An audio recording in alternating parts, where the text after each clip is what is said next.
all for coming out to our math fair today. I'm really excited about this. We had this great time at a math fair at Sullivan County BOCES last spring, and we went through several steps to get there, a process, but we made it happen, and today our goal is to show you how you can make it happen too.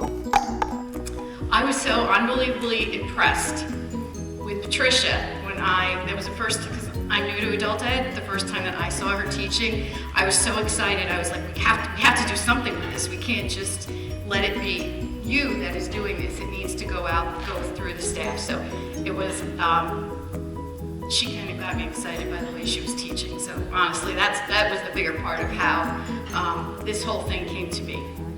I wasn't really sure what she meant at first. I thought maybe she meant that all the teachers should have their students do one problem. And she said, no, we should have a day where students come in and work on these problems. And so the idea grew from that.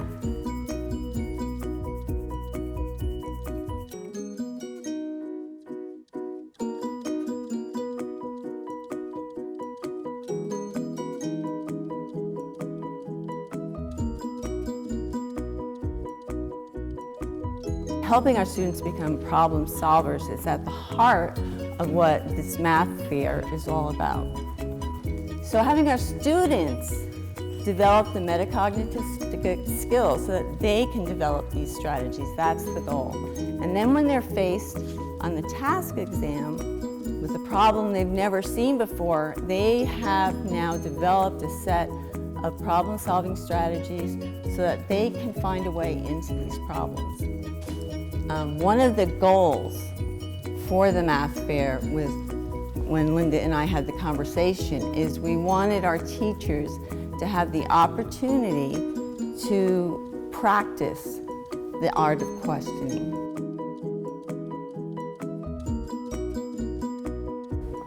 Right, so we wanted our teachers to practice asking effective questions. We wanted to demystify mathematics for students, show them that math can actually be fun, and make math accessible for students at all ability levels, and then create community. We were really interested in doing something so our ESOL students and our HSE students and our Alt Ed students and students from all our satellite locations could all come together and be together for this event.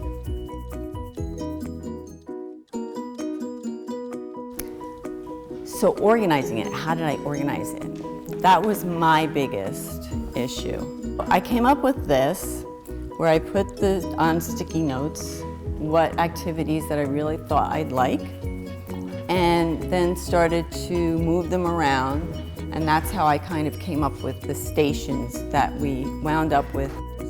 So here in this way, we are helping a variety of students with a variety of learning styles so that they have the tools available that are going to help them to be able to find a way into the problems. After I figured out all of the activities, we had a teacher numeracy adventures day. Part of the reason that we did this is not only to familiarize the teachers with the activities, but we wanted teachers to facilitate the activities. Part of our objective, remember, was in having our teachers have this practice with the art of questioning. So the goal here was look at these activities so that you can be asking the questions to facilitate the activity rather than showing the student how to do it.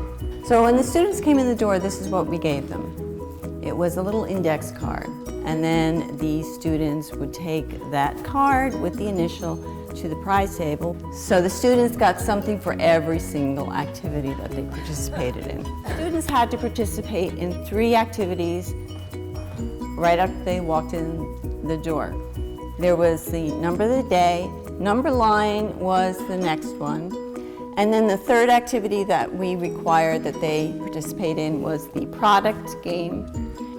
The reason we did these activities for the students is because we wanted to get them involved right away in something and get them walking around the gym. And then we wanted them to do 3 other activities besides that. They were told that when they came in, that that's what our expectations were.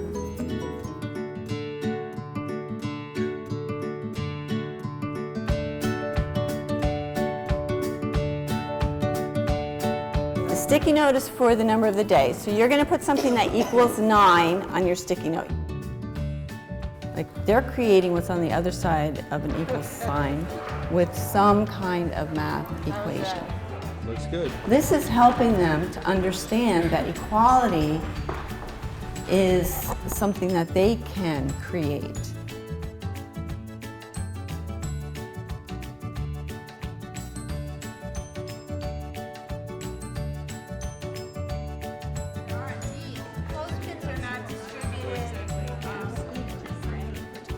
And I have to say the number line is not a particularly easy activity. It really needs a teacher who's going to be able to ask good questions. I have a number line in my classroom. We use it almost every day. And it's something students really have to think about. Okay, so what about this one? Does everybody agree with where this is? Well, I really don't agree with it. I think it should be below the 1 because it doesn't say 1 and 1/3. It says 1, then it says 1/3. So I'm thinking it should be over here. I do have to say the number line is really an activity that students need help with. So whoever's facilitating that activity needs to be able to ask some good questions.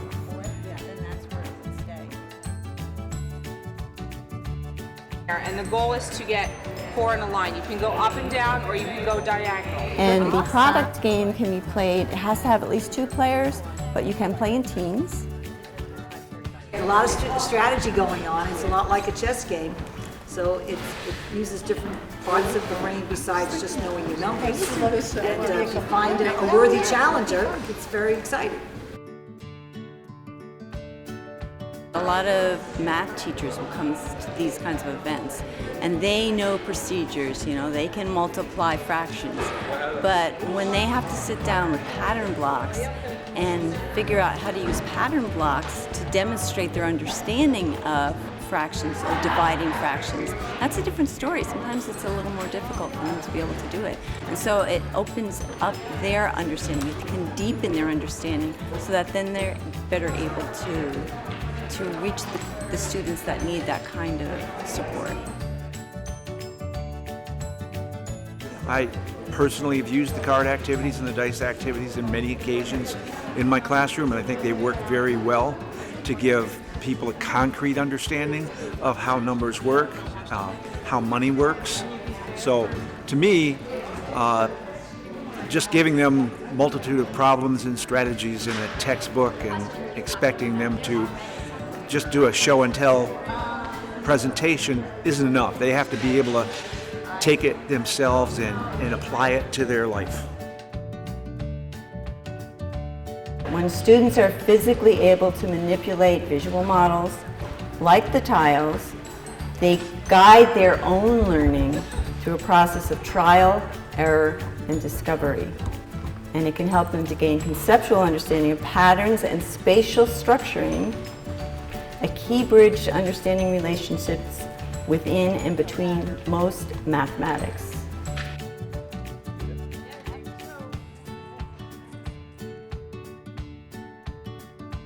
Having these kinds of open-ended DOK level 3 problems for our students, helping them to create their own problem-solving strategies so that they are able to tackle a problem like they've never seen before. If you give them plenty of opportunities to struggle productively with these kinds of problems, you're giving them so much more than showing them how to do it. Because that's what's going to happen when they get to the task exam. They're going to open up that booklet and there's going to be a problem and they've never seen anything like it before.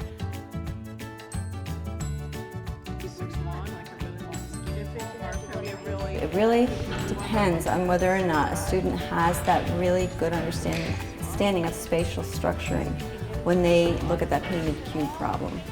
So that problem is awesome for helping students to really get a better understanding of that. being able to touch, because everyone can't just read a problem and come up with an answer. So having those tiles or blocks in front of you creates sort of visual aid to come up with a good answer.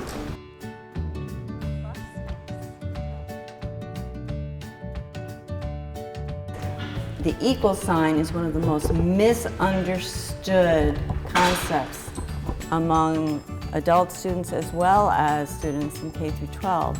They think that the equal sign means and, the answer is.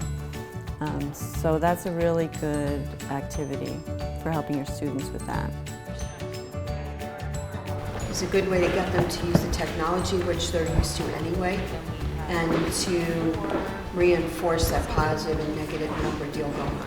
And the other one was, I found beneficial too, if they were doing ratios, proportion, equivalent fractions, it scaffolds. And it helps to lay a foundation and support for that.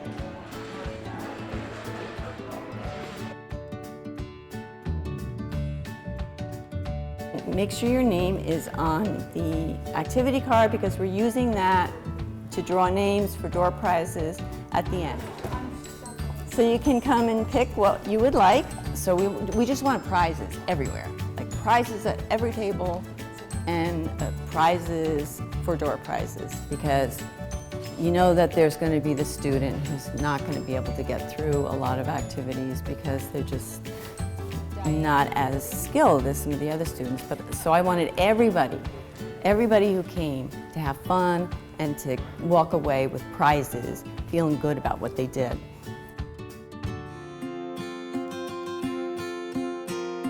Teacher preparation is essential for this. I know probably most of your programs have had training now in open-ended problem solving and DOK levels, that kind of thing. If not, teachers really need to be able to do that with their students. I had facilitated a workshop for the teachers, and that's actually where the idea came from, to have the math fair. That is all going to be located in this how-to guide that's going to be available online at Hudson Valley Rain. The state's also going to post it somewhere, plus all the steps that we took are going to be in that how-to guide, plus resources for teachers. So teachers can look at lists of questions that they can use when they're facilitating open-ended problem solving.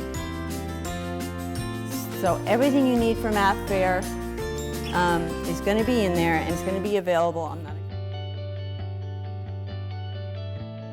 Well, I really like the number line because I learned so much from that, how to use that, from Sherry, who was very helpful and made me feel very comfortable in the situation. Well, pattern blocking was certainly an activity that was fun. I don't think they have that opportunity to work with physical objects. Certainly the number of the day, probably the number line, and the positive negative card game. I really liked working with the pattern blocks. I liked thinking about how fractions can be colorful, they can fit together, the patterns of them. I think that was my favorite. I also like the problem solving. For example, when you had to figure out how many bicycles and tricycles you could have if you had 80 wheels and 36 bikes. That took a lot of time, and I worked with 3 colleagues, and it took each came at it from 3 different directions and came up with a solution that worked. So that I like, that there's room for diversity. But I like the block question about the aquarium, which was, I've done things before with my students in using just flat squares and moving them around in different combinations. But with the third dimension, it matters, like whether it's the height. So there are that many more combinations, so that was kind of interesting. Well, the opportunity to interact with a group of educators that are really interested in mathematics and really interested in taking things back to their students, that are innovative, that are hands-on, that are visual, to me, that's an opportunity that we don't often get. And it's really terrific to be able to work it out together and not feel uncomfortable if you don't know the answer.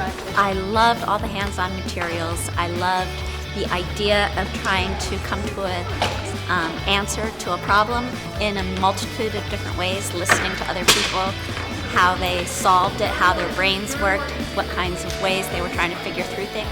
I think the biggest takeaway is finding out that math is fun. And they're getting over that math phobia, finding out that they can solve some things if they're sitting there with the teacher and the teacher's helping them out, asking effective questions. The whole idea of open-ended, there's lots of ways to approach a problem. I thought that was terrific. And I like the fact that each answer was accepted as a thoughtful math direction. Might not be leading to the solution, but it led to some more math thinking. I'm very impressed with Sullivan Boses for supporting a math fair. I think that's awesome. I'm down in Rockland, and I'd love to see something like this come there. I know it's a lot of effort, a lot of work, but it seems like it's well worth it. No, I thought it was a great program. It's the first time I've come to one of these. I haven't been working in adult ed for a long time. I was an elementary school teacher for a long time, and this was really a terrific workshop. So thank you, and I'll have a math fair when I go back to school.